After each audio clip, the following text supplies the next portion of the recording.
Boom! Here we go. Hello, and welcome to the Rock Metal Podcast. I am your host, John Harris. On my right-hand side is my right-hand man, Gabriel. We got the war elephant to the lines. You got the war elephant between the lines, baby. And today on the Rock Metal Podcast, we have the Final Clause of Tacitus. We've got a new album called Antiquity, plus a new single we're going to chat about as well.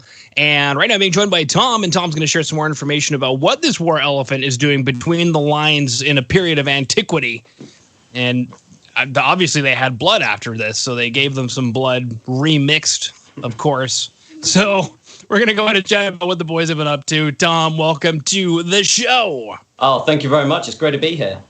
Absolutely great to have you boys on. I really dig the stuff. The first, I don't know if you guys get this a lot, and not to say that you guys don't sound unique, but maybe an influence popped into my head when I heard the tracks. Two influences, actually. One, musically, would be Rage Against the Machine. Oh, yeah. And then number two, it seems like Queensryche, Operation Mindcrime, some kind of elaborate story of a protagonist being sucked into a system and having to do things he doesn't maybe want to do.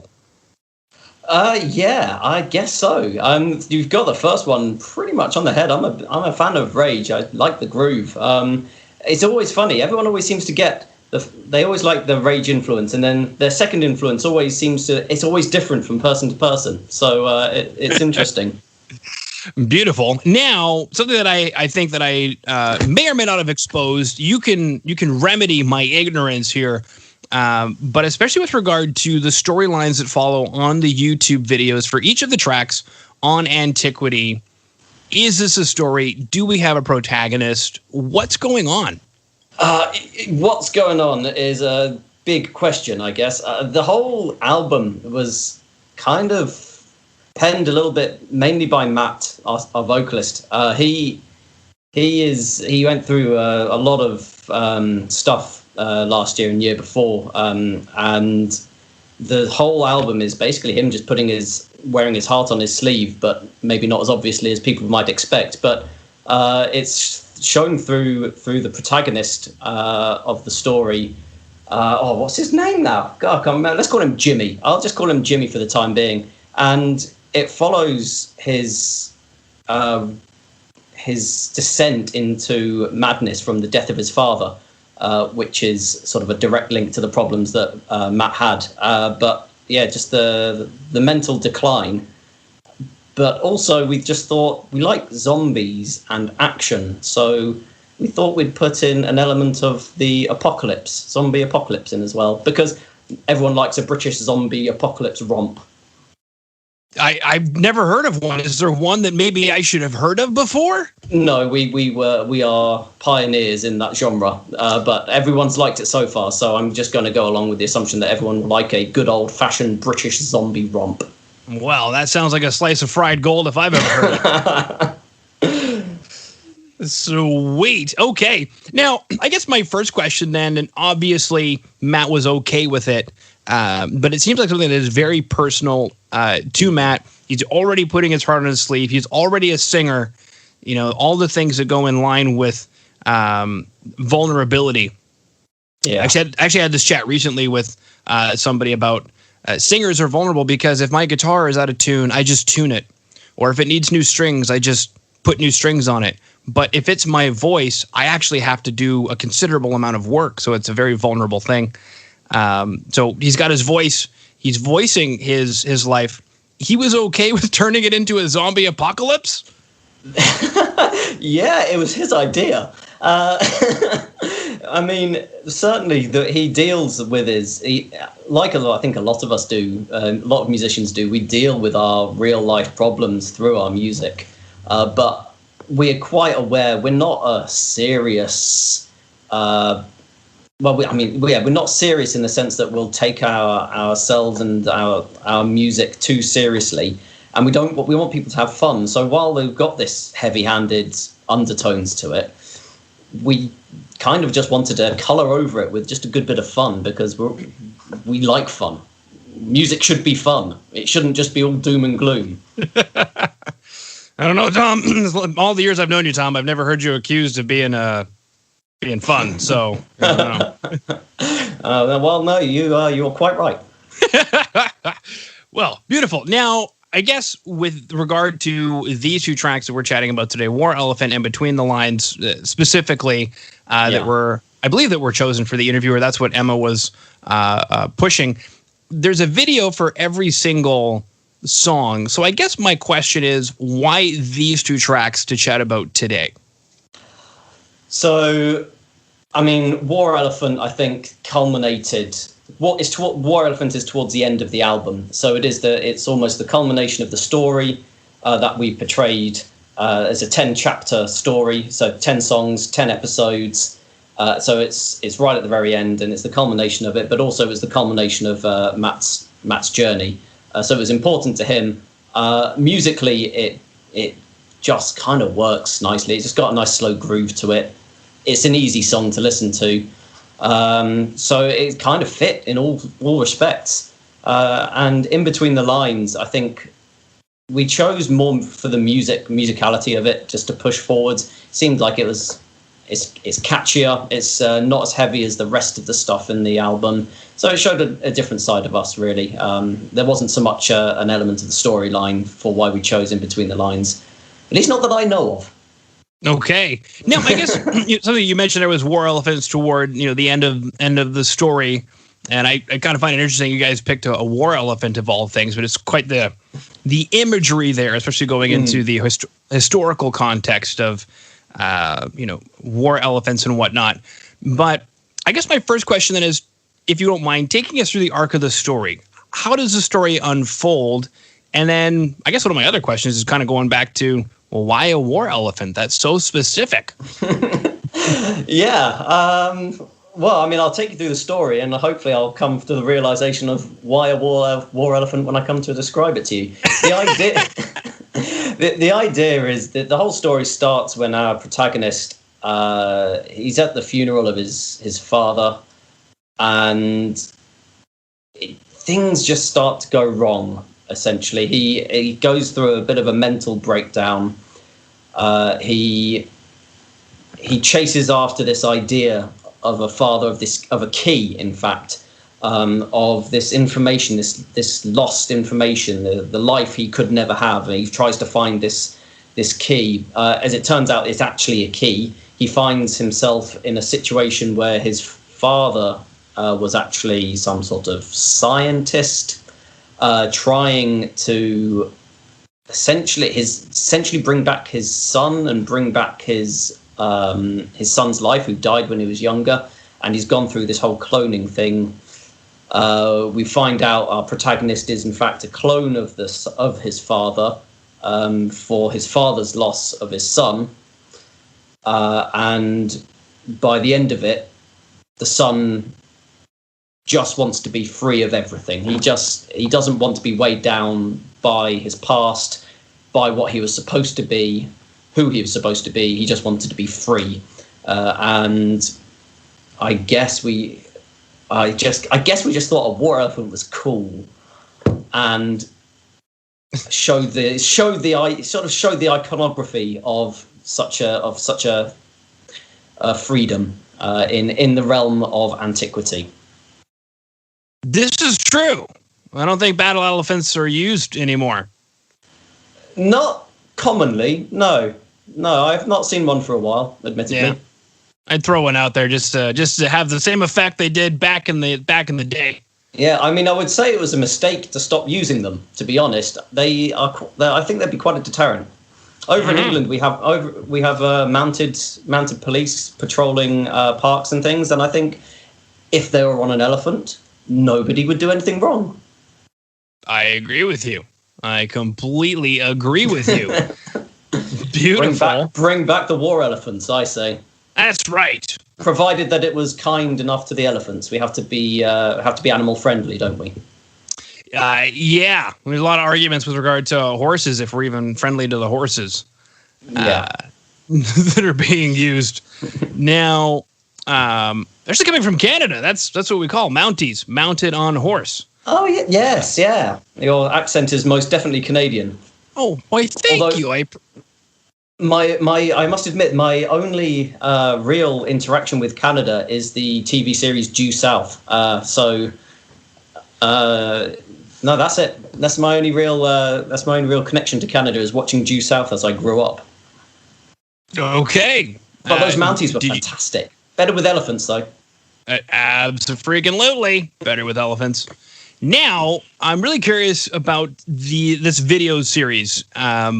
Take us through, I guess, maybe the production behind it, or who did it, or how you guys ended up releasing it. It looks like maybe a month apart. Sure. Very interesting for people to check out your YouTube page and see, what you've got going on with the video series, because it doesn't happen very often to be orchestrated in such a way. No, sure.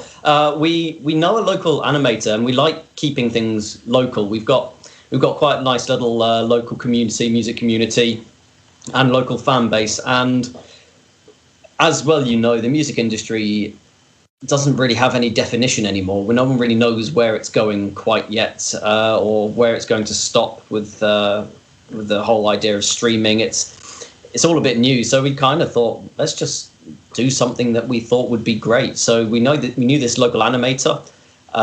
He's a friend of ours, actually. So we got together with him and decided on this whole project, a joint project. Local to our town, and it kind of just grew from there, really, into what it is, the British apocalyptic zombie romp that it is. Mm-hmm. Very interesting animation. Funny you should say you quoted Monty Python, and I feel his animation is synonymous to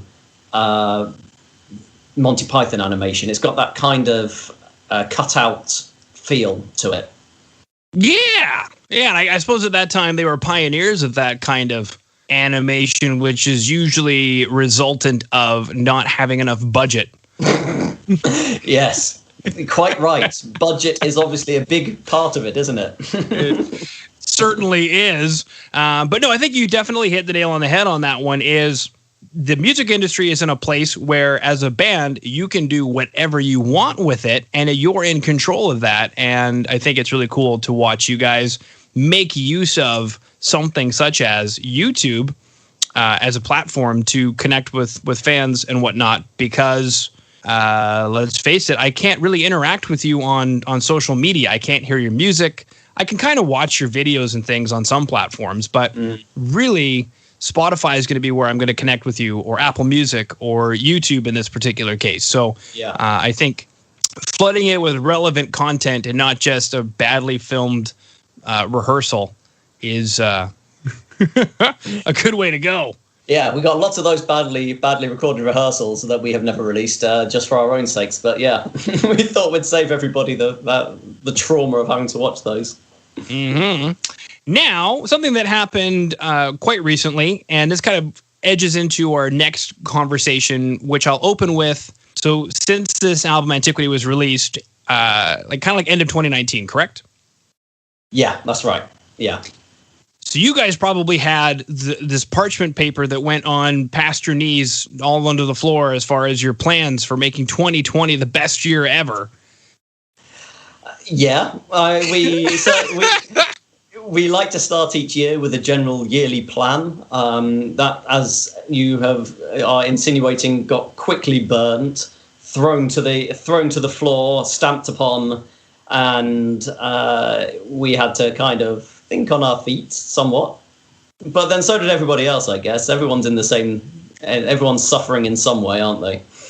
Yeah. So where I wanted to head with that question was, what was it that you guys now or were able to do with what we'll call some more free time? Well, I have. I've been looking at some of the older tracks and been doing a few remixes of them. We've changed our sound from the very first release. Our first release it did really well. It got us in Kerrang and all sorts of national media and things. But we've changed our sound somewhat, just tried to make it a bit bigger. And so I thought I'd have a little try at going back to the original songs and doing a little remix of them. So we'll be releasing those. But really, our time has been spent trying to write new music, but remotely. not together, which is difficult. We'd like to write together in the same room, play it all out, but we've been trying to essentially get the next album written with our new time remotely, which is difficult.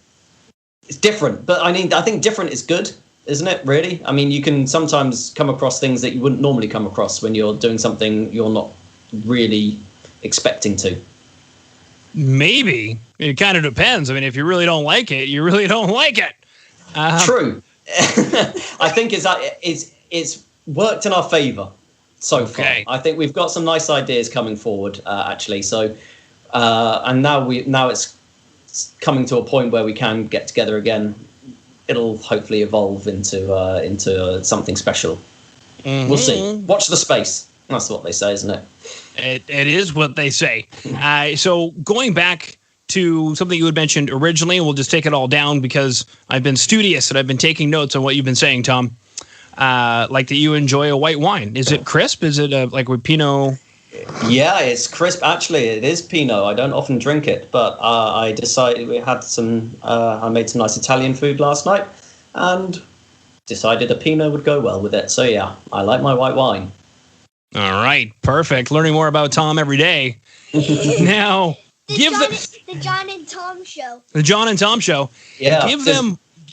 I was going to say, Gabriel, do you like white wine? Or are you a bit too young for that? Do you like white wine, son? I haven't even tried one. Yeah, No, fair enough. You're a sensible man. Exactly. He's too young by our cultural standards over here.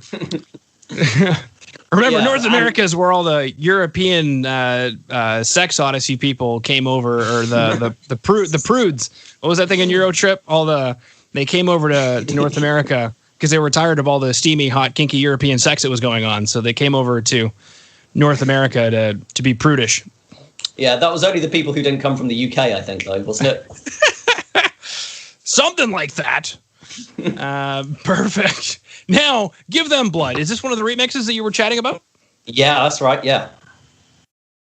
Okay. Take us. Oh, sorry. Yeah. Do you want me to? I'll elaborate. Yeah. Sorry. Yeah. Absolutely. Actually, I think Give Them Blood. We collaborated with one of our friends we have over here called Ryan, and we did a couple of remixes with him on it. And yeah, he asked what he could do with it. And we just said anything, whatever the hell you want. You just go right ahead, because I feel you can get a good couple of mixes out of a good song. Like, I don't think a song should just be set in stone. This is it. This is what it is, and this is what it always will be. I think as soon as you get somebody else to have a look at the same song, they'll see it in a completely different view, different frame of mind, and they'll just go, "Yeah, I want to do this with it. I want to turn it into a bit of a drum and bass track. I want to turn it into a clubby style song. I want to make it heavier. I want to do anything." So, yeah, he just kind of did what he did, and it sounded cool. Yeah. No, I completely agree with that. And then something else that I saw on the YouTube channel during this time is it appears that there are some, unless I'm making it up, I could be making it up. There were some lockdown videos. For some reason, I thought I saw them, and maybe I'm not seeing them now, and I feel truly embarrassed.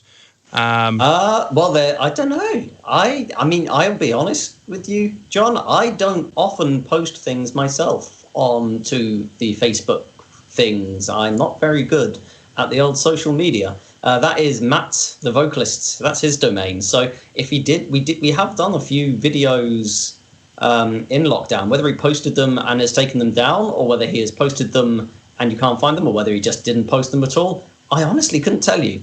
But I feel honesty is a good policy. It sure is, baby, and I love what you did there. But now that I'm investigating a little bit closer, it's on the YouTube page, and one of the first things from 5 months ago, so at about the beginning of this whole thing-ish, there's some live clips, so that kind of sounds like something to keep the fans. We do play live. This is us playing live. Then there's a COVID-19 couch version of Post-Apocalyptic Mind. It's acoustic. Oh, yes, I remember doing that now, yeah.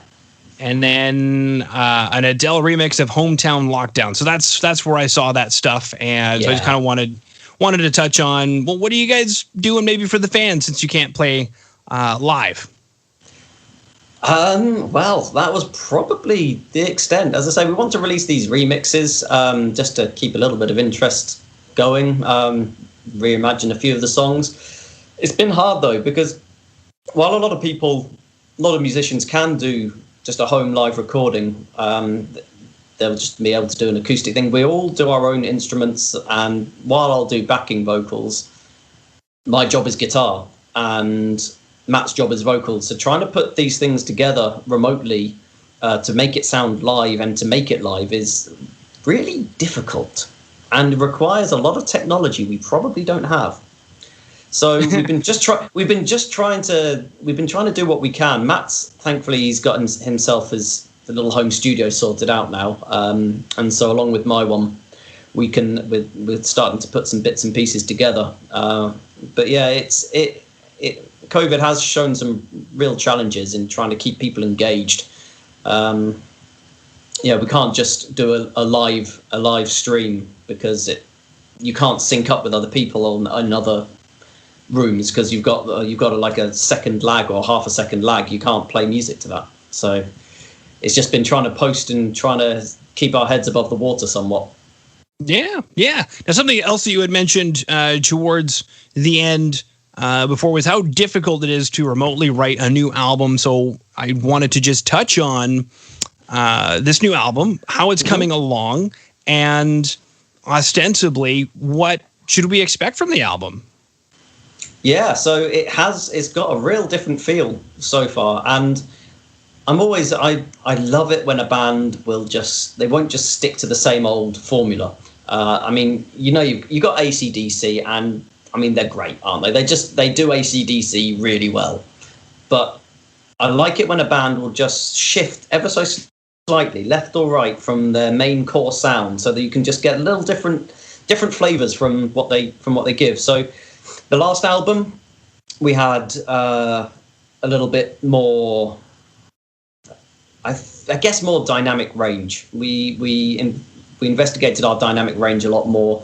We had quiet bits, loud bits, and anywhere in between.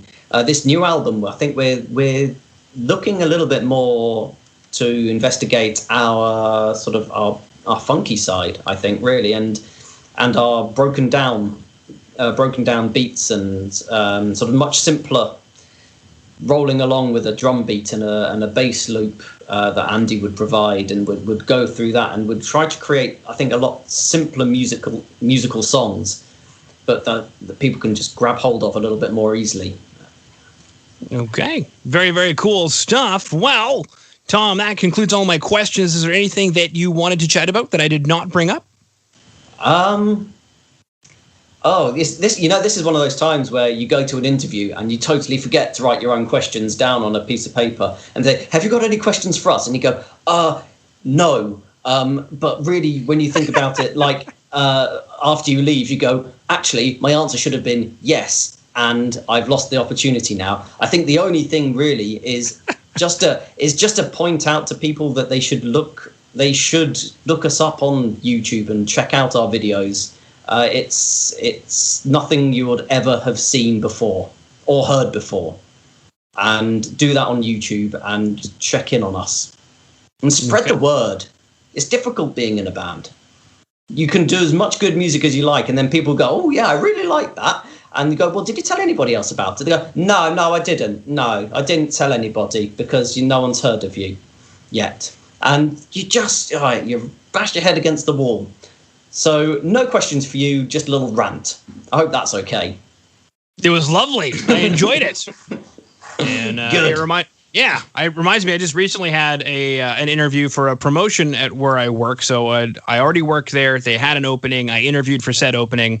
And one of the things that struck me before, because I had a few days to prepare for the interview, was how many times have they asked me, do you have any questions for us? And I go, no. So I decided to prepare some questions, and I had 3 to 5 questions ready in case they didn't answer them.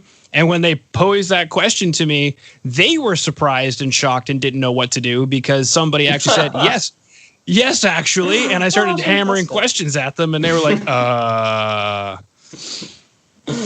Yeah, good. shove it back in their faces. No one likes being on the receiving side of an interview. That's right. Beautiful. All right. Well, thank you so much, Tom, for coming on to the Rock Metal Podcast. It's been an absolute pleasure, John. Thank you. And Gabriel, thank you very much for helping out. You are welcome, Tom. I like your music. Oh, well, good. Keep on listening. I don't listen to your music very often in the band, but it's very good. Oh, well, that's all right. I only need you to stroke my ego, and that's all I need to be happy. So thank you, Gabriel.